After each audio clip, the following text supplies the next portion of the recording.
우리를 향하신 주님의 본심은 사랑입니다. 따뜻하고 세심한 사랑이에요. 그러나 그 사랑이 때로는 거칠게 느껴질 때가 있습니다.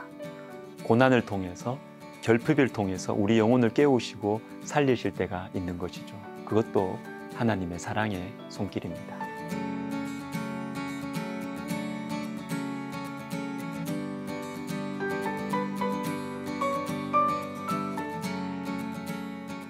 오늘 본문인 호세아 2장 14절은 그러므로 라는 말씀으로 시작됩니다. 그러므로 보라 내가 그를 다 일러. 그러므로 라고 하셨으니까 앞에 나온 말씀이 원인이 되어서 그러므로 이후에는 그 원인과 관계에 있는 어떤 행동이 나오게 될 것입니다. 그런데 그러므로 앞에는 심판의 말씀이 있어요. 근데 그러므로 뒤에는 위로와 소망의 말씀이 있어요. 이상해요. 벌을 주리라. 그러므로 거친 들로 데리고 가서 위로해 줄 것이다. 심판, 위로 이게 연결이 안 돼요. 그런데 여러분 연결됩니다. 호세아서의 근본을 이루고 있는 하나님의 마음, 본심을 아시면 연결이 돼요. 앞에 나온 심판의 메시지를 어떤 목적으로 말씀하셨는가, 심판을 말씀하시는 하나님의 본심, 속마음이 무엇인가 이걸 보시면 이해가 됩니다. 저는 어렸을 때 전기에 감전돼 가지고 큰일 날 뻔했습니다. 지금도 기억이 생생한데요. 어릴 때 집에 있으면 얼마나 심심해요. 어느 날 할 것도 없고 해서 뒹굴뒹굴 하다가 좀 졸렸습니다. 그때 여러분 어릴 때 바느질 할 때 쓰는 그 작은 가위 아시죠? 2개 당긴. 그거 가지고 놀다가 벽을 보니까 전기 꼽는 곳이 보였어요. 가위 2개, 구멍도 2개. 가위도 2갈래로 돼 있잖아요. 넣어보고 싶은 것입니다. 저기 넣으면 이 가위가 어떻게 될까? 안 넣어야 되는데 넣어버렸어요. 불이 번쩍하고 가위 앞부분은 녹아버렸습니다. 큰일 날 뻔했습니다. 그때 이후로 다시는 가위를 전기구멍에 넣지 않습니다. 궁금해하지도 않습니다. 자, 여러분 오늘 본문 앞에 나오는 심판의 말씀이 바로 이런 거예요. 이런 거. 미리 보여주시는 것입니다. 심판이 하나님의 본심 아니에요. 본심은 위로와 소망입니다. 근데 심판을 통해서 계속 그렇게 살다가는 심판받는다. 큰일 난다. 심판이 내 목적이 아니야. 그러므로 이제 내가 본심을 보여주는데 위로와 소망이다. 이렇게 연결이 되는 것입니다. 그러므로는 하나님의 사랑입니다. 한 가지 더 보겠습니다. 하나님의 거친 사랑. 14절과 15절을 보시면 보라 내가 그를 다 일러 거친 들로 데리고 가서 말로 위로하고 거기서 비로소 그의 포도원을 그에게 주고 아골 골짜기로 소망의 문을 삼아 주리니 그가 거기서 응대하기를. 하나님께서는 죄에 깊이 물들어 있는 이스라엘 백성들이 망하지 않고 회복되기를 원하시면서 어디로 데리고 가세요. 15절에 거기서라는 말씀이 2번이나 나오는데 거기가 어디일까요? 14절에 나오는 거친 들, 광야입니다. 광야. 여러분 광야는 하나님 백성들이 고생한 장소입니다.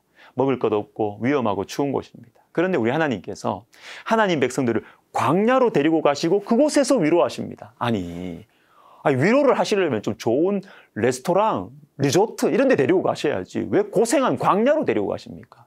2가지 이유가 있습니다. 먼저는 광야는 고생한 장소지만 하나님만을 바라보았던 시절이에요. 하나님을 향한 사랑이 뜨거웠던 시절이 광야예요. 광야. 예레미야 2장 2절을 읽어드릴게요. 먹을 것, 마실 것이 부족했던 광야를 통과해서 젖과 꿀이 흐르는 땅에 들어갔는데 거기에서 망해가고 있는 하나님 백성을 향한 말씀입니다.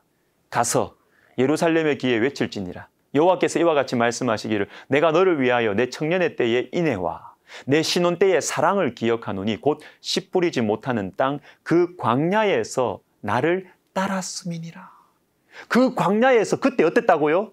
내 청년의 때의 인애와 내 신혼 때의 사랑, 비록 가진 것은 없었지만 광야에서는 하나님을 의지했던 시절, 그때가 광야였다는 것이죠.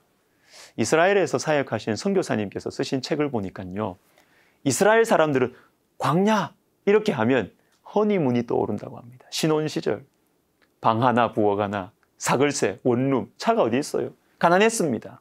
그러나 서로를 아끼고 사랑하고 보고 싶고 너무나 기쁘고 웃을 일 감사할 일 많았던 그 시절, 하나님께서는 우리를 광야로 데리고 가셔서 그때의 신앙을 회복하라고 하십니다. 하나님께서 우리를 광야로 데리고 가시는 또 하나의 이유가 있습니다. 그것은 하나님의 거친 사랑입니다. 대표적인 예가 바벨론 포로 70년이에요. 예레미야 24장 5절부터 7절을 보시면 내가 이곳에서 옮겨 갈대아인의 땅에 이르게 한 유다 포로를 이 좋은 무화과 같이 잘 돌볼 것이라. 내가 그들을 돌아보아 좋게 하여 다시 이 땅으로 인도하여 세우고 헐지 아니하며 심고 뽑지 아니하겠고 내가 여호와인 줄 아는 마음을 그들에게 주어서 그들이 전심으로 내게 돌아오게 하리니. 포로지에서, 그 힘든 포로지에서, 거친들 광야죠. 거기서 내가 잘 돌보아가지고 전심으로 하나님 섬기는 무화과나무 귀한 백성으로 내가 만들겠다라고 하십니다. 나라의 멸망, 포로지, 힘들고 비참한 상황, 광야예요. 그러나 이 과정을 통해서 하나님 백성들을 새롭게 하시겠다. 거친 사랑이죠. 그래서 어떤 성경학자는 이 포로 70년을 세탁기에 비유해요. 세탁기. 옷이 너무 더러워졌어요. 그래서 하나님께 세탁기에 넣으려고 합니다. 세탁기에 들어갔다 나와야 깨끗해지니까. 그런데 여러분, 세탁기에 들어가는 것이 사는 길이죠. 여러분, 하나님께서 때로는 우리를 거친 사랑으로, 우리는 힘들지만 우리를 살리기 위해서 거친 사랑으로 다가오실 때가 있습니다.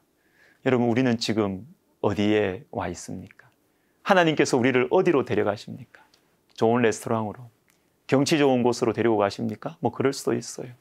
너무 지쳐 있어서, 우리가 너무 지쳐있고 여유가 없어서 야, 너 좀 숨 좀 돌리면서 쉬면서 나랑 얘기 좀 하자, 이렇게 말씀하실 수도 있어요.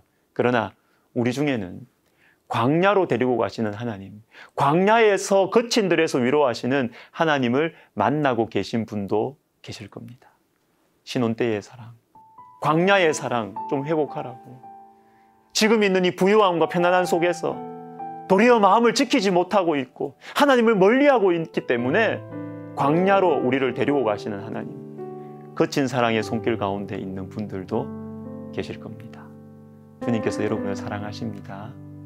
모든 것을 합력하여 선을 이루시는 주님을 믿고 부드러운 사랑이든 거친 사랑이든 주님의 사랑의 손길에 진실하고 겸손하게 반응하시고 따라가시기를 주님의 이름으로 축복합니다.